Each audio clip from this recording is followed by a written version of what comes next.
الحمد لله رب العالمين والصلاة والسلام على سيد الأنبياء والمرسلين وعلى آله وصحبه وأهل بيته أجمعين.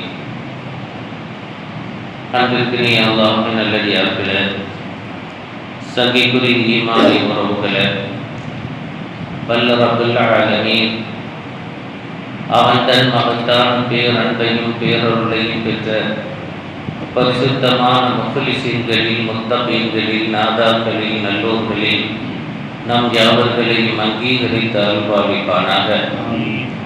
எல்லா நிலைகளிலும் அவனுடைய அன்பையும் அருளையும் அனுகூலத்தையும் பெற்றுத் தருகிற நற்கர்மங்களை ஆற்றுகிற நற்பெரும் பாக்கியங்களை வல்ல ரப்புல் ஆலமீன் நீயே எங்கள் யாவருக்கும் நசீபாக்கி அருள்பாலிப்பாயாக. அன்பு நிறைந்த அல்லாஹ்வின் நல்லடியார்களே, அழகிய வாழ்க்கை வாழ்வதற்கான ஒரு அற்புதமான வழிகாட்டியை சாலிஹீன்களான அருளாளர்கள் நமக்கு சொல்லித் தருகிறார்கள். பொதுவாகவே எல்லா மனிதர்களும் தன்னுடைய வாழ்க்கை அழகானதாக இருக்க வேண்டும், சீரானதாக இருக்க வேண்டும், செம்மையானதாக இருக்க வேண்டும் என்று விரும்புவது என்பது இயல்பான ஒன்று. எந்த மனிதர்களும் அழகிய வாழ்க்கையை தாண்டிய ஒரு நிலை, அதை யாருமே விரும்புவதில்லை. அப்படி வாழ்வதற்கு விரும்பினால் நம்முடைய காரியங்கள் எப்படி இருந்தால் அழகிய வாழ்க்கையாக அது இருக்கும் என்பதை ஆரிஃபீன்களான அந்த அருளாளர்கள் நமக்கு சொல்லித் தருகிறார்கள். லிதஈஷ ஹயாத்தன் ஜமீலா, நீங்கள் அழகான வாழ்க்கையை வாழ்வதற்கு விரும்பினீர்களேயானால் முதலாவது உங்களிடம் இருக்க வேண்டிய அம்சம் குத் மினல் முஸின்னீன உகூலஹும், முதியவர்களிடம் இருந்து அறிவையும் அனுபவத்தையும் பெற்றுக்கொண்டவர்களாக இருக்க வேண்டும். நம்முடைய வாழ்க்கை அழகானதாக இருப்பதற்கு முதல்ல இருக்க வேண்டிய அம்சம் எதுவா? முதியவர்களிடம் இருந்து உண்டான அறிவையும் அனுபவத்தையும் எடுத்துக்கொள்ள வேண்டும். அவங்கள்ட்ட இருக்கிற அந்த எக்ஸ்பீரியன்ஸ், அனுபவம் நமக்கு பல்வேறு விதமான வாழ்க்கையின் நெறிவு சொலிவுகளை சொல்லித்தரும். அவங்கள்ட்ட இருக்கிற அந்த பக்குவம், அரபியில ஒரு வார்த்தை உண்டு, சலீம் முஜர்ரிப வலா தஸாலி ஹகீம். சில விஷயங்கள் இருக்கிறது, அதை நீங்கள் அனுபவசாலிகளிடத்தில் தான் கேட்கணும். அறிஞர்களிடம் கூட கேட்பதை தாண்டி அனுபவசாலிகள் ஒரு தெரிந்த பதிலை, தெரிந்த காரியத்தை அவர்கள் உங்களுக்கு முன்னெடுப்பதற்கான வழியை காட்டிவிடுவார்கள் என்று அந்த வார்த்தை நமக்கு ஞாபகப்படுத்தும். தமிழ்ல கூட ஒரு முதுமையான முதுமொழி, முதியோர் சொல்லும் முதுநெல்லிக்காயும் முன்னால் கசக்கும் பின்னால் இனிக்கும். பெரிய நெல்லிக்காவும் பெரியவங்களுடைய வார்த்தையும் முதல்ல கசக்குமா, ஒரே தான் அப்படின்னு நினைக்கிற மாதிரி இருக்கும். இந்த பெரிய நெல்லிக்காவும் ஒரு மாதிரியா எடுத்தோட ஒரு மாதிரி கசந்த மாதிரி இருக்கும். இந்த சின்ன நெல்லிக்காய் அப்படி சாப்பிட சாப்பிட அப்படி கண்ணி சுட்டி சுட்டி வாட்டிக்கு இருப்பாரு, ஆனா பின்னாடி காய்ச்சடிக்கும். பெரிய நெல்லிக்காய் சாப்பிட சொல்ல முதல்ல கசப்பா இருக்கும், பின்னாடி அதுதான் உடலுக்கான ஆரோக்கியம். அதை சாப்பிட்டதுக்கு அப்புறம் நீங்க என்ன தண்ணி குடிச்சாலும் அவ்வளோ தித்திப்பா இருக்கும், அவ்வளோ டேஸ்டா இருக்கும். அப்போ முதிய நெல்லிக்காய், முதியோர்களது வார்த்தை முதல்ல கசக்கிற மாதிரி தெரியும், ஆனால் பின்னாடி உங்களுடைய வாழ்க்கை செழிப்படைவதற்கு அது ஒரு காரணமாக இருக்கும் என்று சொல்லித் தருகிறார்கள். இரண்டாவது சொன்னார்கள், உங்களுடைய வாழ்க்கை அழகானதாக இருப்பதற்கு இரண்டாவது உங்களிடத்தில் இருக்க வேண்டிய அம்சம் குழந்தைகளை போன்று தூய்மையான இதயமும் அன்பும் இருக்க வேண்டும். பச்சை பிள்ளைக்கு எந்த கசப்பும் எந்த குரோதமும் தெரியாது. இவரை நமக்கு வேண்டப்பட்டவரா வேண்டப்படாதவரா எதுவுமே தெரியாது. யாரு கொண்டு போய் சாக்லேட்டை கொடுத்தாலும் இப்படி கையை நீட்டும். இவர் நமக்கு பகை, நம்ம அக்காவுக்கு வேண்டாதவர், அம்மாவுக்கு வேண்டாதவரும் ஒண்ணுமே தெரியாது. அதுக்கு ஒண்ணுமே தெரியாது. எவ்வளவு அற்புதமான ஆழமான வார்த்தைகள். அன்பு நிறைந்த பெருமக்களே, உங்களுடைய வாழ்க்கை அவ்வளவு அழகாக இருக்க வேண்டும், மிக பெர்ஃபெக்டாக இருக்க வேண்டும் என்று சொன்னால், இரண்டாவது உங்களிடத்தில் இருக்க வேண்டிய அம்சம் வமினல் அத்ஃபால் குலூபஹும், குழந்தைகளை போல தூய்மையான உள்ளம், தூய்மையான அன்பு. அதுக்கு பாரபட்சம்லாம் பார்க்க தெரியாது. மாமாவுக்கு கொடுங்க அப்படின்னோம்னா அப்படி கையை நீட்டோம்னா இப்படி காட்டி வந்து கொடுத்துரும். சொல்லுங்க மாமாவுக்கு டாட்டா சொல்லுன்னா காட்டும். அதுக்கு தெரியாது இல்லையா? அந்த மாதிரி ஒரு இஹ்லாஸான ஒரு பண்பு வேண்டும். கண்மணி முஹம்மது ரசூலுல்லாஹி ஸல்லல்லாஹு அலைஹி வஸல்லம் முதியோர்களுக்கு நாம் கொடுக்க வேண்டிய கண்ணியத்தையும் இளையோர்களுக்கு நாம் காட்ட வேண்டிய கருணையையும் மிக அற்புதமாக சொல்லி தருவார்கள். ஒரு அற்புதமான ஹதீஸை ஹஜ்ரத் கண்மணி முஹம்மது ரசூலுல்லாஹி ஸல்லல்லாஹு அலைஹி வஸல்லம் அவர்கள் நமக்கு சொல்லி தருகிறார்கள். மல்லம் யர்ஹம் ஸகீரனா வலம் யுவக்கிர் கபீரனா ஃபலைஸ மின்னா. ஒரு நீண்ட செய்தியை ஒற்றை வார்த்தையில் ஹஜ்ரத் பெருமான் ஸல்லல்லாஹு அலைஹி வஸல்லம் சொல்றாங்க. முதியோர்களுக்கு மரியாதை கொடுக்காத நபரும் இளையோர்களின் மீது கருணை காட்டாத நபரும். இதுல ரெண்டு அம்சம் இருக்கு. ஒன்று, செல்வ நிலையில் இருப்பவர்களுக்கும் கண்ணியம் செலுத்தணும், வயதிலும் மூத்தவர்களுக்கும் கண்ணியம் செலுத்தணும் என்பது போன்ற அந்த பொருளும் இருக்கிறது. வாழ்க்கையில் ஏழ்மையாக இருப்பவர்களின் மீதும் கருணை காட்ட வேண்டும், வயதில் இளையவர்களின் மீதும் கருணை காட்டணும். இந்த ரெண்டும் ஒரே விதமான அம்சங்களை நமக்கு சொல்லித் தருகிறது.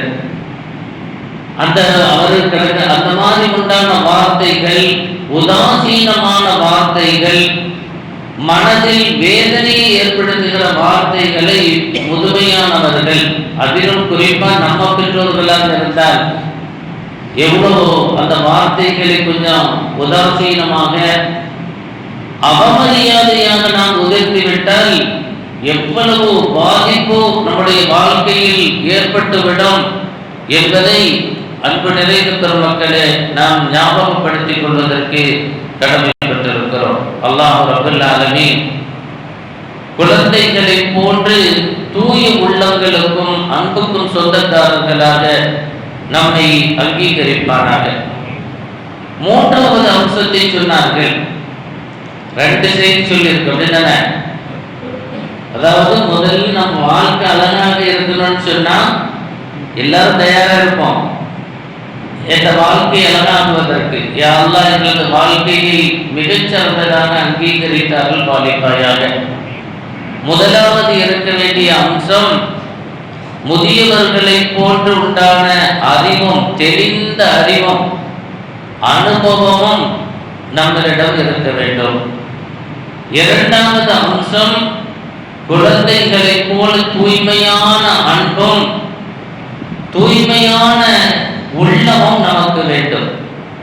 மூன்றாவது சொன்னார்கள், வமினல் உலமாயி ஹிம்மத்தஹும், வமினல் உலமாயி உம்மத்தஹும், மகத்தானவர்களிடமிருந்து, ஒரு அலீமானவர்களிடமிருந்து, மகத்தானவர்களிடமிருந்து உயர்ந்த லட்சியத்தையும் உறுதியையும் நாம் நம்முடைய வாழ்க்கையில் அமைத்துக் கொள்ள வேண்டும். ஒரு டார்கெட், உச்ச நிலை, நான் இந்த மாதிரி உண்டான ஒரு நிலைக்கு வருவதற்காக வேண்டி உண்டான முயற்சிகள், முயற்சி இல்லாதது மனிதனுக்கு இல்லை என்கிறான் அல்லாஹ். ஒரு மனிதன் எதை முயற்சி செய்வானோ அதைத்தான் அவன் பெற்றுக் கொள்வான் என்கிறார்கள் கண்மணி முஹம்மது ஸல்லல்லாஹு அலைஹி வஸல்லம். இன்னமல் அஅமாலு பின்னியாத் வ இன்னமா லிக்குல்லி இம்ரிஇன் மா நவா. எதை உள்ளத்தில் ஆசையாக வைத்து அதற்காக வேண்டி புறப்படுவாரோ போராடுவாரோ அதை அவர் பெற்றுக் கொள்வார் என்றார்கள் கண்மணி முஹம்மது ஸல்லல்லாஹு அலைஹி வஸல்லம். சொல்லிட்டு அந்த ஹதீஸ் அவ்வளவு அழகான ஹதீஸ். படிக்க படிக்க சொல்ல சொல்ல நாளொரு மேனியும் பொழுதொரு வண்ணமும் பல்வேறு அர்த்தங்களை அது கொடுத்து கொண்டே இருக்கும். குர்ஆனும் சரி ஹதீஸும் சரி. அதை தொட தொட பார்க்க பார்க்க கேட்க கேட்க சிந்திக்க சிந்திக்க ஆய்வு செய்ய ஒவ்வொரு நாளும் ஒவ்வொரு விதமான அற்புதமான கருத்துக்களை அது வெளிப்படுத்தி கொண்டே இருக்கும்.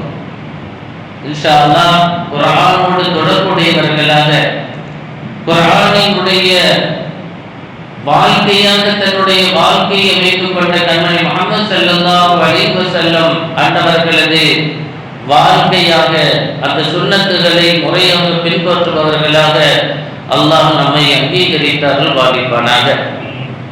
நான்காவது அம்சம், நான்காவதாக ஒரு மனிதனது வாழ்க்கை அழகாக அமைவதற்கு விரும்பினால் நான்காவது அவர்களிடத்தில் இருக்க வேண்டிய அம்சம் வமினல் ஃபுகராஇ ஸபரஹும். ஏழைகளை போன்று வறியவர்களை போன்று பொறுமையாக இருப்பதற்கு கற்றுக்கொள்ள வேண்டும். ஏழைகளை போன்று பொறுமையாக இருப்பதற்கு கற்றுக்கொள்ளணும். அவங்க எவ்வளவு கஷ்டம், இந்த ரோட்டுக்கு கீழே அந்த அங்கெல்லாம் படுத்து கிடக்கிற ஆட்களெல்லாம் பாருங்க.